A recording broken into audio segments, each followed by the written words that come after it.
मुंशी प्रेमचंद्र की कहानी ईदगाह। रमजान का पाक महीना खत्म होने के बाद आखिरकार वो दिन आ गया जिसका सबको इंतजार था। आज ईद का दिन है। इस मनोहर और सुंदर दिन की बधाई पूरे गांव में किसी शहनाई की तरह गूंज रही है। चारों तरफ हरियाली ही हरियाली नजर आ रही है। खेतों में अलग ही रौनक नजर आ रही है। हर जगह देखकर ऐसा लग रहा है मानो सूरज, नदियां समेत पूरा संसार ईद की बधाई दे रहा हो।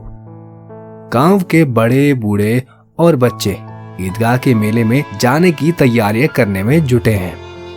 कोई अपने पुराने कपड़े सिल रहा है तो कोई जल्दी जल्दी अपने घर के और खेतों का काम निपटा रहा है। ईदगाह का मेला गांव से 3 कोस की दूरी पर लगता है, जहां लोगों को पैदल ही चलकर जाना होता है। मेले से घर वापस आने में भी देर हो जाती है। ईदगाह में जाने को लेकर सबसे ज्यादा खुशी लड़कों में नजर आ रही है। भले ही किसी ने एक रोजा भी ना रखा हो, लेकिन ईदगाह जाने की खुशी उनके चेहरे पर साफ है। पूरे महीने ये लड़के इस दिन का बेसब्री से इंतजार करते हैं। इन लड़कों को घर की परेशानियों से कोई वास्ता नहीं है। घर में सेवइयां बनाने के लिए दूध और शक्कर हो या ना हो, इन्हें तो बस सेवइयां चाहिए। उन्हें नहीं मालूम कि उनके अब्बू गांव के चौधरी कायम अली के घर भागते हुए जा रहे हैं, ताकि उनके घर में आज ईद के दिन चूल्हा जल सके और वो अपने बच्चों को सेवइयां खिला सके। ये तो बस ईदगाह जाने की राह देख रहे हैं। एक तरफ बैठा महमूद अपने पैसे गिन रहा है। उसकी जेब से बाहर पैसे निकले। महमूद के पास बैठे मोहसिन मियाँ भी अपने पैसे गिनने में लगे हुए हैं। 1, 2, 3, 8, 9, 15। मोहसिन खुशी से उछलकर पैसों को जेब में रखकर कहता है, इन्हीं अनगिनत पैसे से हम अनगिनत चीजें लाएंगे। मेले से ढेर सारे खिलौने, मिठाइयाँ और बहुत कुछ खरीद कर लाएंगे। गांव का गरीब बच्चा हामिद सबसे ज्यादा खुश है। हामिद 5 साल का एक दुबला पतला गरीब सूरत वाला लड़का है। हामिद के पिता पिछले ही साल हैजे में मर गए थे। उसकी माँ का शरीर भी पीला पड़ गया था, जिसके बाद वह भी इस दुनिया से चल बसी। गांव में यह किसी को नहीं पता था कि हामिद की अम्मी के शरीर का रंग पीला क्यों हुआ था। परिवार के नाम पर हामिद के पास एक बूढ़ी दादी थी, जिनका नाम था अमीना। अमीना ने हामिद को बताया था कि उसके अब्बा बहुत सारे पैसा कमाने गए हैं और उसकी अम्मी अल्लाह के घर उसके लिए अच्छे अच्छे खिलौने लेने गई हैं। यह सब सोचकर और दादी की ऐसी बातें सुनकर हामिद बहुत खुश होता था। वह कहता, जब उसके अब्बू और अम्मी वापस घर आ जाएंगे तो ढेर सारे पैसे और खिलौने से वे मोहसिन, नूरे और सम्मी को चिढ़ाया करेगा। अपनी गरीबी से हामिद और अमीना दोनों ही वाकिफ थे। हामिद के पास एक भी जोड़ी जूते नहीं थे। उसके पास सिर्फ एक पुरानी और गंदी टोपी थी। यह सब सोचकर बूढ़ी अमीना अपनी कोठरी में बैठी रो रही थी कि आज ईद के दिन भी उसके घर में खाने के लिए कुछ नहीं है। वह ईद के दिन को कोस रही थी कि जब उसे ऐसे ही अंधेरे में रहना है तो ईद आती ही क्यों है।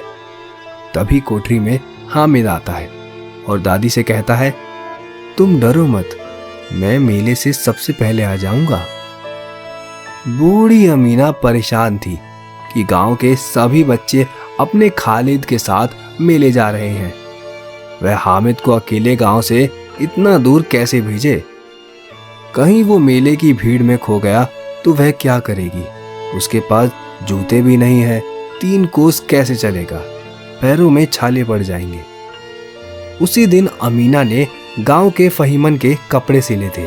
बदले में उसे 8 आने पैसे मिले थे, जिसमें से 3 आने उसने हामिद को मेले में घूमने के और मिठाई खाने के लिए दे दिए और बाकी के 5 आने अपने पर्स में रख लिए, ताकि ईद के दिन अगर कोई भी घर पर आए तो वो उन्हें सेवइयां खिला सके।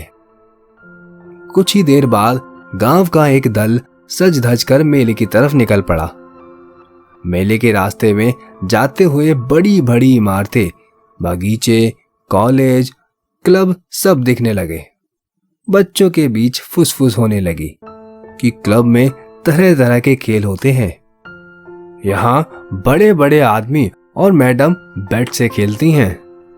महमूद कहता है, अगर हमारी अम्मी बैट पकड़ लें तो अल्लाह कसम उनके हाथ कांपने लगेंगे। मोहसिन, 100 किलो आटा एक बार में पीस डालती हैं। रोज सैकड़ों घरों में पानी भरती हैं। इतना करने वाली के हाथ कैसे कांपेंगे? किसी अंग्रेजी मैडम को बोल एक घड़ा पानी भरने के लिए तो उनकी आंखों के सामने अंधेरा छा जाएगा।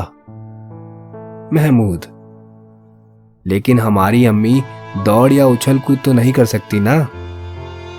मोहसिन, हाँ उछल कूद तो नहीं कर सकती, लेकिन गाय पकड़ने के लिए उनसे तेज तो मैं भी नहीं दौड़ सकता हूँ। आगे उन्हें हलवाइयों की दुकान मिली। मोहसिन ने कहा, अब्बा ने बताया था कि रात को जिन्न आते हैं जो दुकानों पर बची हुई सारी मिठाइयाँ खरीद लेते हैं और बदले में रुपए पैसे भी देते हैं। हामिद को मोहसिन की बात पर यकीन ना आया। उसने पूछा, जिनको रुपए कहाँ से मिलते होंगे? मोहसिन ने बताया, जिनके पास खुद से खजाने हैं उन्हें भला पैसे रुपयों की क्या कमी होगी। तभी हामिद ने फिर पूछा, क्या जिन बहुत बड़े होते हैं? मोहसिन, हाँ, उनका सिर आसमान के जितना ऊंचा होता है, लेकिन अगर वो चाहें तो एक लोटे में भी घुसकर बैठ सकते हैं। हामिद, तो क्या जिनको खुश करने के लिए लोग मंत्र फूंकते हैं? मुझे भी पता चले तो मैं भी एक जिन को खुश कर लूंगा। मोहसिन, मुझे यह तो नहीं पता, लेकिन सुना है चौधरी के पास कई जिन हैं। उसके जिन तो चारों ओर चोरी हुई चीजों का भी नाम बता देते हैं। एक दिन जुमराती का बछड़ा खो गया था। 3 दिन बाद भी जब वो नहीं मिला तो वे चौधरी के पास आए। चौधरी ने फटाफट बता दिया कि उसका बछड़ा मवेशी खाने में है। वो दोनों थोड़ा आगे चलने पर पुलिस लाइन पहुंच गए। एक बच्चे ने कहा, यहाँ सब पुलिस वाले रहते हैं जो रात भर घूम घूम कर घरों में चोरियां होने से रोकते हैं। यह बात सुन मोहसिन बोला, गलत कह रहे हो तुम। शहर के सारे चोर डाकू इन पुलिस वालों से मिले होते हैं। चोरों से कहकर ये दूसरे मोहल्ले में चोरी करवाते हैं और खुद किसी दूसरे मोहल्ले में पहरा देते हैं। मेरे मामा खुद एक पुलिस वाले हैं। महीने में उनको 20 रुपए की तनख्वाह मिलती है, लेकिन घर पर वो 50 रुपए देते हैं। मैंने उनसे पूछा भी था कितने रुपए कहाँ से आते हैं, तो उन्होंने कहा कि अल्लाह देते हैं। वो चाहे तो एक दिन में लाखों भी कमा सकते हैं, लेकिन फिर बदनामी ना हो इसलिए इतना ही लाते हैं। इतने में हामिद बोला, अगर ये लोग खुद चोरी करवाते हैं तो फिर इनको कोई क्यों नहीं पकड़ता? मोहसिन, अरे इन्हें कौन पकड़ सकता है, क्योंकि पकड़ने का काम तो इनका खुद ही है। लेकिन अल्लाह भी इन्हें सजा देने में पीछे नहीं रहता। मेरे मामा के घर में कुछ ही दिनों के बाद आग लग गई थी। उनका सारा पैसा व सामान जलकर खाक हो गया। हामिद, क्या 150 से ज्यादा होते हैं? मोहसिन, 50 तो एक थैली जितना होता है, जबकि 100 तो 2 थैली से भी ज्यादा होता है। अब आगे उन्हें ईदगाह जा रहे लोगों की दूसरी टोली मिलने लगी। थोड़ी देर में ईदगाह भी नजर आ गया, जहां पहुंचकर सबने एक इमली के पेड़ के नीचे नमाज पढ़ी। नमाज पढ़ने के बाद सबसे पहले लोग मिठाई और खिलौनों की दुकान पर पहुंचे। हामिद को छोड़कर महमूद, मोहसिन, नूरी और सम्मी सभी एक एक पैसा देकर घोड़ों और ऊंटों पर बैठकर सवारी का आनंद लेने लगे। इसके बाद सभी खिलौनों की दुकान पर गए। महमूद ने 2 पैसे का सिपाही खरीदा, जिसने खाकी वर्दी और लाल पगड़ी पहनी थी। उसके कंधे पर बंदूक थी। मोहसिन ने भी 2 पैसे में पानी पिलाने वाली भिश्ती खरीदी। उसकी कमर झुकी हुई थी और उसके ऊपर पानी भरने वाला मशक रखा हुआ था। नूरे ने भी 2 पैसे में वकील खरीदा, जिसने काले और सफेद रंग का कपड़ा पहना था। उसके कपड़े की एक तरफ जेब में घड़ी, सुनहरी जंजीर और एक हाथ में कानून का पोथा था। वहीं हामिद यह सोच रहा था कि अगर ये खिलौना एक बार नीचे गिर गया तो सब बर्बाद हो जाएगा। इसलिए उसने खिलौनों को खरीदने में दिलचस्पी नहीं दिखाई, लेकिन मन ही मन वो उन खिलौनों को हाथ में लेने के लिए उत्सुक हो रहा था। मोहसिन, मेरा भिश्ती हर रोज पानी पिलाएगा मुझे। महमूद, मेरा सिपाही मेरे घर की पहरेदारी करेगा। नूरे, मेरा वकील हर दिन नया मुकदमा लड़ेगा। सम्मी, मेरी धोबिन हर रोज कपड़े धोएगी। आगे बढ़े तो मिठाइयां दिखी। यहां भी हामिद को छोड़कर किसी ने रेवड़ी खाई तो किसी ने गुलाब जामुन और किसी ने हलवा। हामिद बस ललचाई आंखों से सबको देख रहा था। मोहसिन ने चिढ़ाते हुए कहा, हामिद, रेवड़ी खा लो, इसकी खुशबू बहुत अच्छी है। हामिद मोहसिन के पास जाता है और उसके सामने अपना हाथ फैलाता है। मोहसिन ने एक रेवड़ी निकाली और हामिद को दिखाते ही उसे खुद खा गया। यह देखकर महमूद, नूरे और सम्मी तालियां बजाकर हंसने लगे। तभी महमूद कहता है, हम तुम्हें गुलाब जामुन खिलाएंगे, मोहमिन तो शरारती है। इस बार हामिद ने साफ साफ उन्हें मना कर दिया कि वो मिठाई नहीं खाएगा। मिठाइयों की दुकान के बाद मेले में कुछ लोहे की चीजों की दुकानें भी थीं, जहां पर तरह तरह के नकली गहने भी थे। लड़कों को इनमें कोई दिलचस्पी नहीं थी, तो वे मेले में आगे बढ़ गए और शरबत पीने लगे। लेकिन हामिद एक चिमटे की दुकान के सामने खड़ा हो गया। उसे याद आया कि रोटी बनाते समय उसकी दादी के हाथ जल जाते हैं। उसने सोचा कि अगर वह चिमटा खरीद लेगा तो उसकी दादी के हाथ नहीं जलेंगे और वो उसे ढेर सारी दुआएं भी देंगी। हामिद दुकानदार से चिमटे की कीमत पूछता है। पहले तो दुकानदार हामिद को साफ मना कर देता है कि यहाँ उसके काम की कोई भी चीज नहीं है, लेकिन बाद में उसने बताया कि एक चिमटे की कीमत 6 पैसे है। अगर उसे लेना है तो वे 5 पैसे लगा देगा। हामिद ने कहा, क्या 3 पैसे में दोगे यह चिमटा? हामिद को लग ही रहा था कि दुकानदार उसे डांटेगा, लेकिन दुकानदार ने डांटने की बजाय हामिद को 3 पैसे में चिमटा बेच दिया। चिमटे को हामिद ने अपने कंधे पर किसी बंदूक के जैसे रखा और अपने दोस्तों को दिखाने लगा। मोहसिन और महमूद ने हामिद के चिमटे का मजाक बनाते हुए कहा, क्या भला चिमटा भी कोई खेलने की चीज है?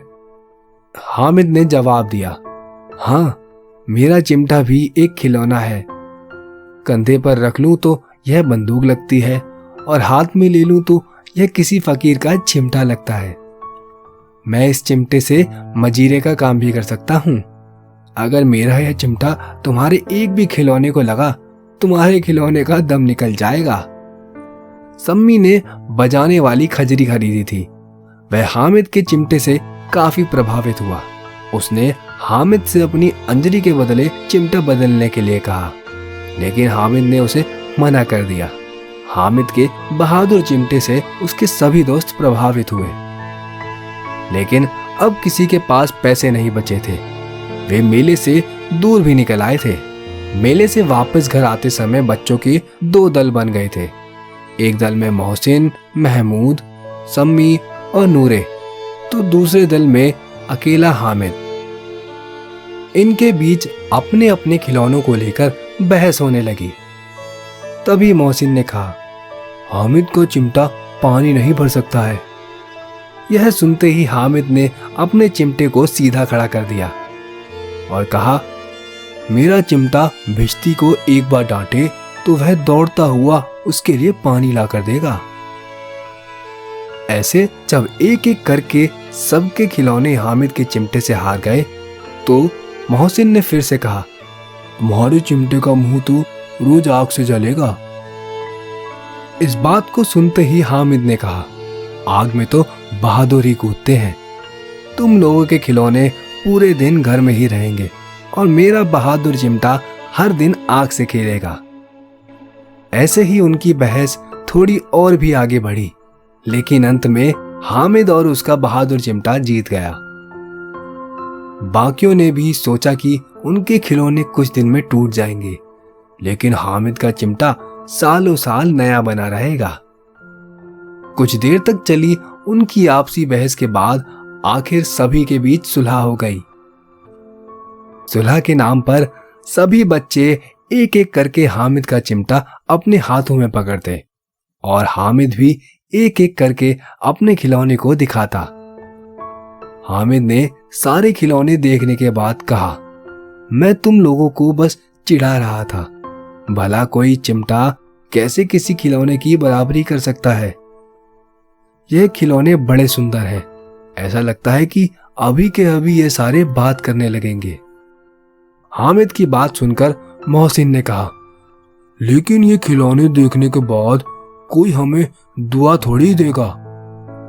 इतने में महमूद मियाँ बोल पड़े, दुआ तो छोड़ भाई, ये मिट्टी के खिलौने देखकर कहीं अम्मी जान हमें मार न डालें। अपने दोस्तों की बातें सुनकर हामिद मन ही मन काफी खुश हो रहा था। उसे यकीन था कि उसकी दादी ये चिमटा देखकर बहुत खुश होंगी और उसे दुआएं देंगी। थोड़ा आगे जाने पर महमूद को भूख लगी तो उसने खाने के लिए अपने अब्बा से केले लिए। इस बार उसने हामिद को भी केला खाने के लिए दिया। यह केला हामिद को उसके चिमटे की वजह से मिला था। दिन के 11 बजते बजते मेले का पूरा दल गांव वापस आ गया था। मोहसिन जैसे ही घर पहुंचा, उसकी छोटी बहन ने उसके हाथ से भिश्ती को छीन लिया। तभी उसकी बहन के हाथ से भिश्ती जमीन पर गिर गई और उसके टुकड़े टुकड़े हो गए। इसके बाद दोनों भाई बहन खूब लड़े। ऊपर से अम्मी जान ने भी दोनों को 2-2 चांटे लगा दिए। दूसरी तरफ नूरे ने अपने वकील को घर में सजाने का नया इंतजाम किया। वकील जैसे लोग अब जमीन पर तो बैठ नहीं सकते थे, इसलिए नूरे ने दीवार में खूंटियां लगाई, फिर उस पर लकड़ी का फट्टा रखा। पटरे पर कागज के पन्नों से कालीन बिछाया गया। फिर कहीं जाकर उसके ऊपर वकील साहब को बिठाया गया। वकील साहब को गर्मी न लगे, इसके लिए नूरे बांस के पंखे से हवा करने लगा। हवा का झोंका लगने की वजह से वकील साहब पटरे के सिंहासन से सीधा जमीन पर गिरे और वो भी मिट्टी में मिल गए। वहीं महमूद ने अपने सिपाही के लिए एक पालकी का इंतजाम किया, जिसे उसने फटे पुराने कपड़े और एक छोटी टोकरी से बनाया था। फिर उसके सिपाही साहब को लिटाया गया। इसके बाद महमूद और उसके दोनों छोटे भाई टोकरी को सिर पर रखकर इधर उधर घूमने लगे। उसके छोटे भाई अपनी तोतली आवाज में छोने वाले जागते लहो कहकर पुकारते चले जा रहे थे। अंधेरा का समय था। इसी दौरान महमूद को ठोकर लगी और उसकी टोकरी नीचे गिर गई। इस हादसे में महमूद के सिपाही की भी एक टांग टूट गई। इसके बाद महमूद ने खुद ही उसके टांग ठीक करने का फैसला किया। टूटे हुए पैर को जोड़ने के लिए गूलर का दूध लाया गया, लेकिन ये तरकीब काम ना आई। बदले में सिपाही की दूसरी टांग भी तोड़ दी गई। अब हामिद मियाँ की बात करें तो वे जैसे ही अपने घर पहुंचा, उसकी दादी ने उसे गले लगा लिया। फिर उसके हाथ में चिमटा देखकर बड़ी हैरानी से पूछा, यह चिमटा किसका है? हामिद बोला, मैंने मेले से खरीदा है। अमीना, कितने पैसे में? हामिद, 3 पैसे में। इतना सुनते ही बूढ़ी अमीना छाती पीटते हुए रोने लगी। हामिद को कोसने लगी कि कितना बेवकूफ लड़का है ये, दिन भर कुछ खाया पिया नहीं और मेले में जाकर सारे पैसे से चिमटा खरीद कर लाया है। फिर उसने हामिद से गुस्से में पूछा, मेले में कोई और चीज नहीं दिखी थी क्या तुझे? जो तू लोहे का चिमटा लेकर आ गया है। हामिद ने उदास मन से कहा, रोटियां बनाते हुए तुम्हारी उंगलियां जल जाती हैं, इसलिए मैंने यह चिमटा खरीद लिया। हामिद की बात सुनकर बूढ़ी अमीना एकदम चुप हो गई। उसके पास छोटे नादान बच्चे को कहने के लिए कोई शब्द नहीं थे। वो बस हामिद के त्याग और प्यार की भावना देखकर हैरान रह गई थी। मेले में ना जाने कितने खिलौने रहे होंगे, 1000 रंग बिरंगी मिठाइयां होंगी, फिर भी इस बच्चे ने अपने बारे में ना सोचकर अपनी बूढ़ी दादी का ख्याल किया। वो बस अब अपना दामन फैलाकर रो रही थी और हामिद के लिए दुआएं दिए जा रही थी। हामिद बस अपनी बूढ़ी दादी के आंखों से गिरते हुए आंसू को देखे जा रहा था। कहानी की सीख, अपनी सारी इच्छाओं और लालसाओं को त्याग कर मन में दया और प्यार की भावना रखना ही हमें सबसे धनवान, साहसी और बड़ा बनाता है। अगर आपको यह ऑडियो बुक पसंद आई है तो कृपया करके मेरे चैनल को सब्सक्राइब करें और वीडियो को लाइक कर दें। धन्यवाद।